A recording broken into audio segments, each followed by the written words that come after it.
বর্তমানে যেসব ঝাঁ চকচকে বোতলে ভরে শ্যাম্পু বিক্রি হয়, যার মধ্যে অধিকাংশই নানা রকম কেমিক্যালে ঠাসা, আগে তেমনটা ছিল না।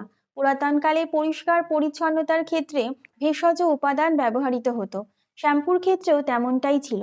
পরবর্তীকালে বিভিন্ন পরিবর্তনের মধ্যে দিয়ে যেতে যেতে আজকের এই রূপ পেয়েছে এটি। ভারতবর্ষের শ্যাম্পুকে ইউরোপের শ্যাম্পুতে পরিচিতি ঘটিয়েছিলেন ভারতীয় বাঙালি শেখ দিন মোহাম্মদ। তিনি তার ছাত্র জীবনে অ্যালকেমি নিয়ে যথেষ্ট পড়াশোনা করেছিলেন।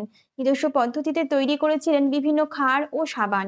1784 সালে ভারতবর্ষ থেকে আয়ারল্যান্ডে চলে আসেন দীন মোহাম্মদ। তারপর লন্ডনে গিয়ে পোর্টম্যান স্কোয়ারে অবস্থিত নবব বেসিল কক্রেনের বাষ্প স্নান পার্লারে বিকল্প ধারার চিকিৎসক হিসেবে নিযুক্ত হন।